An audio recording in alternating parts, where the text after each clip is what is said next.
आज का टॉपिक है टाइप्स ऑफ एडजस्टमेंट, समायोजन के प्रकार। पिछले वीडियो में हमने प्रोसेस ऑफ एडजस्टमेंट के बारे में चर्चा किया, जिसमें हमने यह देखा कि समायोजन की प्रक्रिया क्या है, किसी भी बच्चे में समायोजन की स्थिति कब लाई जा सकती है, किस प्रकार से उसे समायोजित किया जा सकता है, क्षेत्रों की पहचान करके इत्यादि तथ्यों पर हमने विचार किया। आज हम टाइप्स ऑफ एडजस्टमेंट पर बात करेंगे कि समायोजन के कितने प्रकार हैं। पिछले वीडियो में मैंने बताया था कि समायोजन के 2 प्रकार हैं। पहला स्व समायोजन, स्व शब्द से ही स्पष्ट है। स्व मतलब अपने आप, समायोजन परिस्थिति के साथ अनुकूलन स्थापित करना, यानी अपने आप अपनी परिस्थिति से समायोजन स्थापित करना, अपने आप से सामंजस्य स्थापित करना, अपने आप से संतुलन स्थापित करना। इसे सेल्फ एडजस्टमेंट कहा जाता है, स्व समायोजन कहा जाता है। जब हम कहते हैं कि अपने आप से समायोजन करना, तो हमारे अंदर क्या है? हमारे अंदर विचार है, तर्क है, बुद्धि है, सहनशीलता है, ये सारी चीज़ें हमारे अंदर मौजूद हैं। जब अपने से समायोजन की हम बात करते हैं तो स्वाभाविक रूप से जो तथ्य सामने निकल करके आते हैं वह यही हैं कि हम अपने विचारों के साथ, अपने मानसिक द्वंद्व की स्थिति के साथ, अपने भावनाओं के साथ, विचारों के साथ, तर्क के साथ समायोजन स्थापित करते हैं। स्व समायोजन, अपने से समायोजन, अपने आप में समायोजन, अपने आप यानी आपके मन में जो परिस्थिति उत्पन्न हो रही है उसके साथ समायोजन, स्व समायोजन। इसमें हम देखते हैं कि और दूसरा है सामाजिक समायोजन, सोशल एडजस्टमेंट। तो पहले वाले प्रकार पे हम बात करते हैं स्व समायोजन। इसके डिटेल में हम जाते हैं, उदाहरण को समझते हैं कि कैसे इसे हम समझ सकते हैं। स्व समायोजन का सामान्य अर्थ होता है अपने आप से समायोजन करना। कभी कभी बालक अथवा व्यक्ति के सामने ऐसी परिस्थिति आ जाती है जिसके कारण उसके मस्तिष्क में विरोधी विचार, इच्छाएं अथवा विरोधी उद्देश्य उपस्थित हो जाते हैं।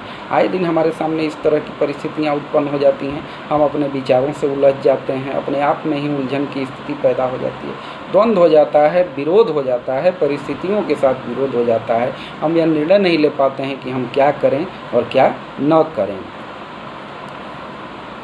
यह निर्णय नहीं कर पाता है, छात्र यह निर्णय नहीं कर पाता है कि कौन सा विचार अपनाना उसके लिए अच्छा रहेगा और कौन सा विचार अपनाना उसके लिए हानिकारक सिद्ध हो सकता है। कई प्रकार की विरोधी इच्छाएं मन में, ये वो तमाम तरह की गतिविधियां मौजूद रहती हैं और हम उसमें समायोजन नहीं कर पाते हैं कि हमारे लिए क्या उचित है और क्या अनुचित है, कौन से इच्छा अथवा उद्देश्य को अपनाएं और कौन से इच्छा और उद्देश्य को हम छोड़ दें। तो इस तरह की परिस्थिति हमारे सामने आ जाती है, निर्णय नहीं कर पाता है किसे अपनाएं किसे छोड़ दें। इसे मानसिक द्वंद्व की स्थिति भी कहते हैं। मस्तिष्क में द्वंद्व की स्थिति उत्पन्न हो जाती है, वह विचार ही नहीं कर पाता है कि कैसे हम आगे बढ़ें। उदाहरण के स्वरूप हम ले लेते हैं कि एक छात्र बीएड कर रहा है, उसका एडमिशन है, क्लासेस चल रहे हैं और बीच में एक परिस्थिति आती है कि उसे किसी दूसरी नौकरी का साक्षात्कार का पत्र प्राप्त हो जाता है। बीएड में पढ़ रहा है, परीक्षा की तिथि भी घोषित हो गई है और उसी बीच उसे एक नई नौकरी के लिए साक्षात्कार का आमंत्रण पत्र आ जाता है और दोनों का डेट एक हो जाता है या एक दिन भी इधर उधर होता है और दूरी ज़्यादा रहती है। अब यह मानसिक द्वंद्व की स्थिति है। अब वह बालक यह तय नहीं कर पाता है कि बीएड की परीक्षा को दें या नई वाली नौकरी के लिए जाकर के साक्षात्कार अटेंड करें। परिस्थिति उत्पन्न हो गई। अब वह उलझनों में उलझ जाता है कि कैसे हम इस समस्या का निवारण करें। कई लोगों से सलाह लेता है कि कौन सा कार्य उसके लिए प्रथम लाभकारी साबित होगा, या वह बीएड का एग्ज़ाम दे या वह नई नौकरी के लिए साक्षात्कार को जाकर अटेंड करे। मानसिक द्वंद्व की स्थिति है। अपने आप में, किसी दूसरे ने आपके सामने परिस्थिति नहीं, आप अपने विचारों में उलझे हुए हैं कि हम क्या करें। इस तरह की स्थिति प्राप्त हो जाती है और यह तय नहीं कर पाता है कि किसे हम ज़्यादा महत्व दें, किसे कम महत्व दें। तो इस स्थिति में जो है वह स्वद्वंद्व की स्थिति, मानसिक द्वंद्व की स्थिति से गुजरता है। तो ऐसी स्थिति में उसे स्व समायोजन की आवश्यकता पड़ती है। और कई ऐसी चीज़ें ऐसी स्थिति में उसे अपने आप से ही लड़ना पड़ता है, इच्छाओं और उद्देश्यों में संघर्ष उत्पन्न हो जाता है, क्या करें नहीं करें। और उसे ये कैसे दूर करता है, तो स्व समायोजन के द्वारा इसे दूर करता है, जिसमें वह अपना भविष्य बखूबी देखता है। उस चीज़ को वह पहले चुनता है और फिर बाद वाली चीज़ को छोड़ देता है। स्व समायोजन द्वारा वह उचित निष्कर्ष पर, कई लोगों से राय लेने के बाद स्व समायोजन द्वारा उचित निष्कर्ष पर पहुंचता है और भविष्य का रास्ता तय कर पाता है। इस प्रकार के समायोजन को हम स्व समायोजन करते हैं, जो अपने आप में समायोजन है। स्व का मतलब आत्म और समायोजन अपनी परिस्थितियों से सामंजस्य स्थापित करना, अपने आप से। हमारे ही मस्तिष्क में दो तरह के विचार हैं, किस विचार को अपनाएं, किस विचार को छोड़ दें। यह तर्क, विचार, बुद्धि क्षमता पर निर्भर करता है। जब हम समायोजन करते हैं तो तर्क, बुद्धि और विचार तीनों को एक जगह रह करके, परिस्थितियों का आकलन करके हम उचित निर्णय लेने का प्रयास करते हैं। सामान्यतः विचारों, इच्छाओं एवं उद्देश्यों में मानसिक द्वंद्व की स्थिति भौतिक साधन सुविधाओं की इच्छा के कारण, इच्छाओं की तृप्ति, अतृप्ति, प्रसन्नता, अप्रसन्नता, सुख, दुख आदि की भावना के कारण, सामाजिक नियम, प्रथाएं, रीति रिवाज, धर्म और नैतिक आदर्श आदि के प्रतिमानों के कारण एवं आर्थिक स्थिति में अस्थिरता के कारण आती है। ये सारे कारण हैं जो आपके मानसिक द्वंद्व का कारण बनते हैं। क्यों विचारों में लड़ाई हो जाती है, तो ये सारी परिस्थितियां हैं। भौतिक साधन, सुख सुविधाएँ, इच्छाएं तृप्त हो जाती हैं, अतृप्त रह जाती हैं, सफलताएं, असफलताएं, सुख और दुख। ये जब परिस्थिति आती है तो व्यक्ति स्व समायोजन की ओर अग्रसर होता है। कैसे वह परिस्थितियों का निर्धारण करे, कैसे अपनी ही बनाई परिस्थितियों से वह बाहर निकले, कैसे उसे समायोजन स्थापित करे, इसे स्व समायोजन की संज्ञा दी गई है। इस स्थिति से मुक्ति के लिए मनोवैज्ञानिक समायोजन की युक्तियों का राय देते हैं, डिफेंस मैकेनिज्म के लिए सलाह देते हैं कि कैसे आप इन सभी परिस्थितियों से अपने आप को बचा सकते हैं, उचित निर्णय लेने में सक्षमता हासिल कर सकते हैं। दूसरा प्रकार आता है सामाजिक समायोजन, सोशल एडजस्टमेंट। पहले हमने स्व समायोजन को देखा, अब सामाजिक समायोजन, समाज से कैसे जो है समायोजन स्थापित होता है। व्यक्ति एक सामाजिक प्राणी है, वह जन्म लेता है, जन्म लेने के पश्चात वह घर में रहता है, फिर आस पड़ोस का सहारा लेता है, आस पड़ोस में जाता है, फिर विद्यालय में जाता है, फिर कॉलेज में जाता है। वहाँ से सेवार्थ जब निकलता है तो वह समाज में कदम रखता है और समाज में कई तरह के नियम, कानून, कायदे, रीति रिवाज, प्रथाएं विद्यमान रहती हैं। उस पे जा कर के वो उसके मापदंडों का पालन करता है, सीखता है। जहाँ कठिनाई आती है वहाँ समायोजन करके एक नया रास्ता निकालता है और अपने आप को समाज में स्थिर करता है, प्रतिष्ठा पाता है और नए तथ्यों, नए विचारों का प्रतिपादन करता है। सामाजिक समायोजन का अर्थ है कि बालक अथवा व्यक्ति द्वारा उसके पर्यावरण से समायोजन करना। बालक जब जन्म लेते ही उसके चारों तरफ परिस्थिति निर्मित हो जाती है। वह उन्हीं परिस्थितियों में चक्कर लगाते रहता है, इधर से उधर, उधर से इधर। इसी में वह घूमता रहता है और कई चीज़ों को सीखता है, कई चीज़ों से सामंजस्य स्थापित करता है, कई चीज़ों में अपने नियमों का प्रतिपादन करता है और फलस्वरूप उसका सामाजिक जीवन सुदृढ़ एवं सफल होता है। तो इसमें हम देखते हैं कि बालक अथवा व्यक्ति को अपनी संतुष्टि एवं प्रसन्नता के लिए अपनी आवश्यकताओं, इच्छाओं, अभिरुचि, रुचि, रुझान, मनोवृत्ति आदि उसके चारों ओर पर्याप्त वातावरण से सामंजस्य स्थापित करना पड़ता है। संतुलन बनाए रखने की आवश्यकता उसे महसूस होती है और वह प्रयास करता है कि यदि वह सफल होता है तो उसे समायोजित कहलाया जाएगा और अगर असफल होता है तो उसे असमायोजित या कुसमायोजित कहा जाएगा। इससे बचने के लिए वह समायोजन का सहारा लेता है कि समाज के रीति रिवाजों का पालन अपनी इच्छाओं और भावनाओं को त्याग कर भी अगर करना पड़े तो वह करता है, तभी जाकर उसे सामाजिक मान्यता प्राप्त होती है। यानी वह अपने विचारों से द्वंद्व नहीं करता है, वह समाज के बनाए हुए नियम और कानून में अपने आप को एडजस्ट करने के लिए अपनी इच्छाओं और भावनाओं से सामंजस्य स्थापित करता है। समाज एक परिस्थिति है, मनुष्य एक सामाजिक प्राणी है, उसे समाज में ही रहना है। तो समाज में रहने के लिए समाज के नियम, कायदे, कानून उसे अपनाने होंगे, अन्यथा समाज उसे स्वीकार नहीं करेगा। समाज में अपनी स्थिति को बनाने के लिए वह समाज के साथ सामंजस्य स्थापित करता है, समाज के रीति रिवाजों का पालन करता है, उसके द्वारा बनाए गए नियम कानून आदर्शों का पालन करता है, तो इसे हम कहते हैं कि वह सामाजिक समायोजन का कार्य कर रहा है। सामान्यतः बालक अपनी योग्यता से अधिक एवं समय से पूर्व कुछ पाने की लालसा से ही पर्यावरण से समायोजन करने में असफल रहता है।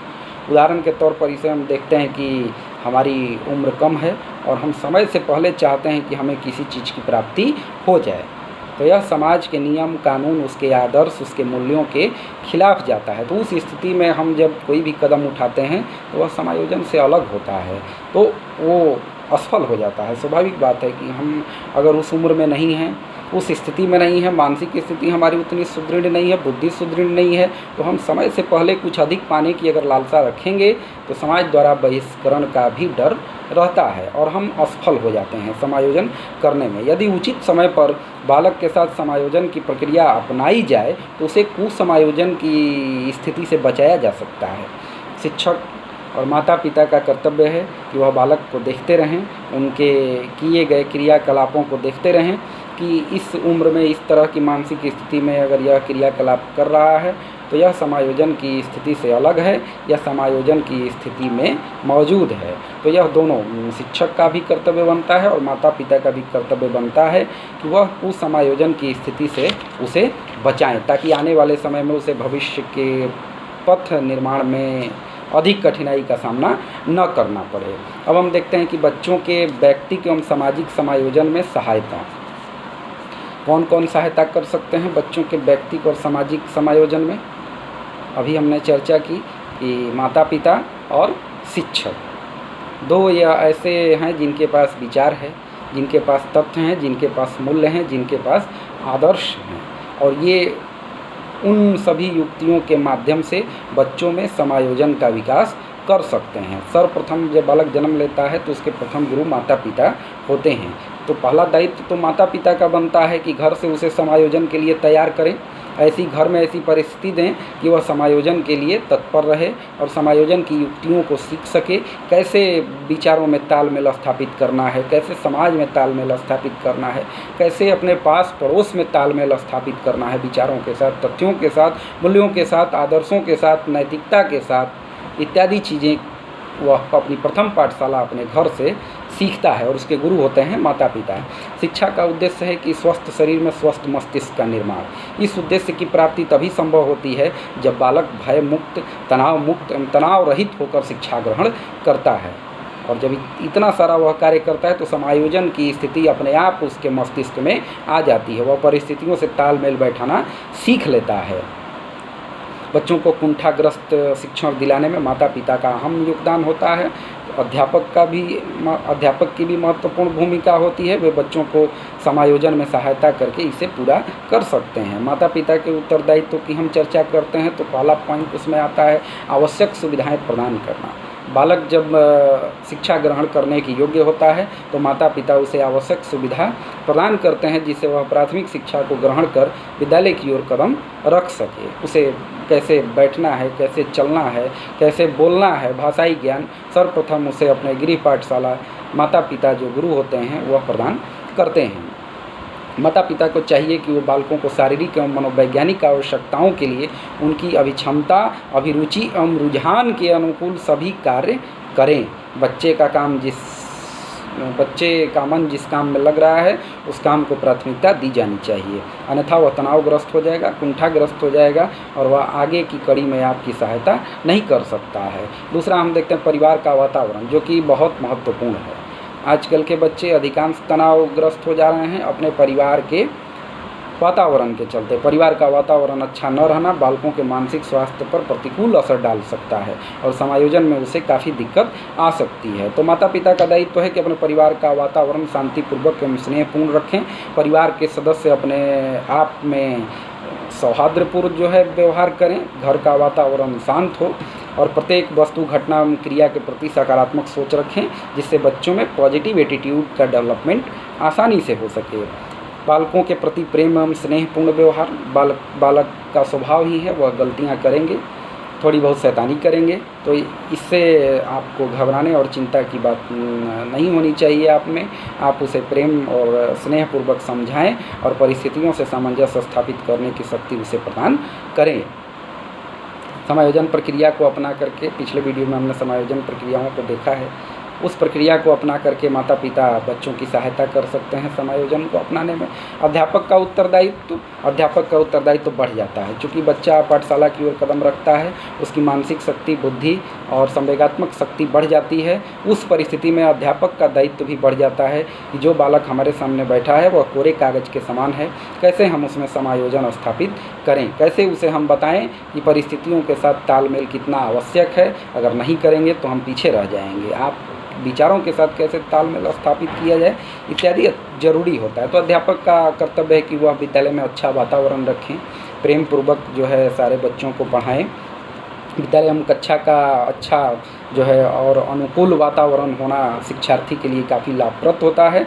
नियमित शारीरिक शिक्षा, विश्राम, खेल कूद का आयोजन करके शुद्ध हवा, प्रकाश, भौतिक साधन सुविधाओं से युक्त विद्यालय बच्चों के मन मस्तिष्क पर सकारात्मक प्रभाव डालता है और किसी भी परिस्थिति में समायोजन करने में उन्हें सहायता मिलती है। आगे हम विचार करते हैं तो स्नेहपूर्ण वातावरण।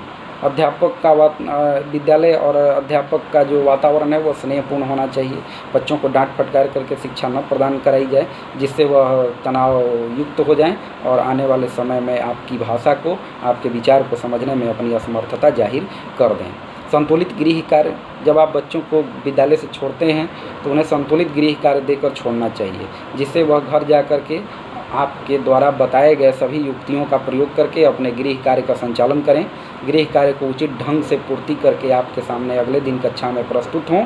इससे बच्चों में सकारात्मक प्रभाव पड़ता है और वह आगे की ओर बढ़ने में सफल होते हैं। एक सवाल बनाते हैं, आसान रहता है, दूसरा सवाल बनाते हैं, आसान रहता है, तीसरा सवाल बनाते हैं, आसान रहता है। इससे उनमें आगे बढ़ने की प्रवृत्ति विकसित होती है। तो गृह कार्य का संतुलित होना भी समायोजन की प्रक्रिया में बहुत महत्वपूर्ण है। अध्यापक को इस बात का ध्यान देना चाहिए। बाल केंद्रित शिक्षण विधियों का प्रयोग बहुत महत्वपूर्ण यह बिंदु है।